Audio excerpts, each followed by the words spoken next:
हम सब जानते हैं कि रावण लंका का राजा था, जिसने माता सीता का हरण किया। लेकिन क्या आप जानते हैं कि दुनिया का सबसे बड़ा राक्षस माना जाने वाला रावण असल में एक ब्रह्म राक्षस था? जानने से पहले अगर आप भी राम भक्त हैं तो कमेंट में जरूर लिखें जय श्री राम और वीडियो को लाइक और चैनल को सब्सक्राइब करें। रावण पिता एक महान ऋषि थे और दादा स्वयं सृष्टि के रचयिता ब्रह्मा जी। तो फिर ऐसा क्या हुआ कि एक उच्च कुल में जन्मा बालक राक्षसों का राजा बन गया? क्या वो सच में 10 सिरों के साथ पैदा हुआ था? आज के इस वीडियो में हम रावण के जन्म से जुड़ी उन अनसुनी परतों को खोलेंगे जो आपको हैरान कर देंगी। रावण का जन्म किसी साधारण परिवार में नहीं हुआ था। उसके पिता ऋषि विश्रवा थे, जो ऋषि पुलस्त्य के पुत्र थे। ऋषि पुलस्त्य ब्रह्मा जी के मानस पुत्रों में से एक थे, जिन्हें सृष्टि की रचना के लिए बनाया गया था। इस नाते रावण सीधे तौर पर ब्रह्मा जी का वंशज था। लेकिन उसकी माता कैकसी एक राक्षसी थी, जो राक्षस राज सुमाली की बेटी थी। यहीं से शुरू होता है रावण के अंदर चल रहा दो शक्तियों का संघर्ष। एक तरफ ब्राह्मणों की बुद्धिमता और दूसरी तरफ राक्षसों की अपार शक्ति और क्रोध। रावण के नाना सुमाली चाहते थे कि उनकी बेटी का विवाह किसी ऐसे व्यक्ति से हो जिसका पुत्र देवताओं को चुनौती दे सके। क्या कैकसी और ऋषि विश्रवा का विवाह एक सोची समझी योजना के तहत हुआ था?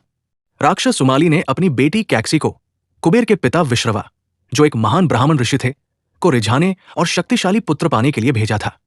कैकसी ने तपस्या में लीन ऋषि विश्रवा को मोहित किया और विवाह का प्रस्ताव रखा, जिसे उन्होंने स्वीकार कर लिया।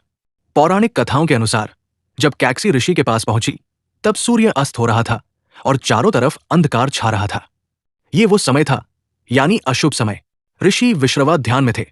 जब कैकसी ने संतान की इच्छा प्रकट की तो ऋषि ने चेतावनी दी, हे देवी, तुम इस डरावने और अशुभ समय में मेरे पास आई हो, इसलिए तुम्हारी संतानें भी क्रूर और राक्षसी स्वभाव वाली होंगी।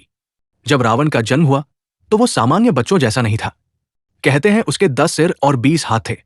उसके जन्म के समय आसमान में बिजली कड़कने लगी और हिंसक पशु चिल्लाने लगे। पिता विश्रवा ने उसकी बुद्धि को देखते हुए उसका नाम दशानन रखा।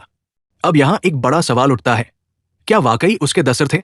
कुछ कथाओं के अनुसार जन्म के समय उसके गले में 10 रत्नों की माला थी, जिसमें उसके चेहरे का प्रतिबिंब 10 बार दिखता था।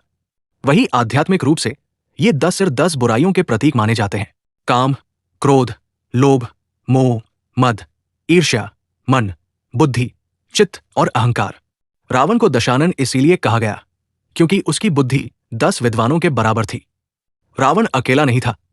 उसके बाद कुंभकर्ण का जन्म हुआ, जो अपनी विशाल काया के लिए जाना गया। फिर शूर्पणखा और अंत में विभीषण का जन्म हुआ। विभीषण के जन्म के समय कैकसी ने ऋषि से प्रार्थना की थी कि उनका एक पुत्र धर्मात्मा हो।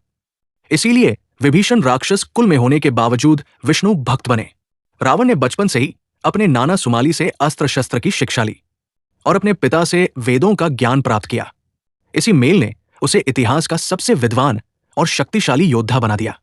तो दोस्तों, रावण का जन्म हमें यह सिखाता है कि केवल ज्ञान होने से कोई महान नहीं होता।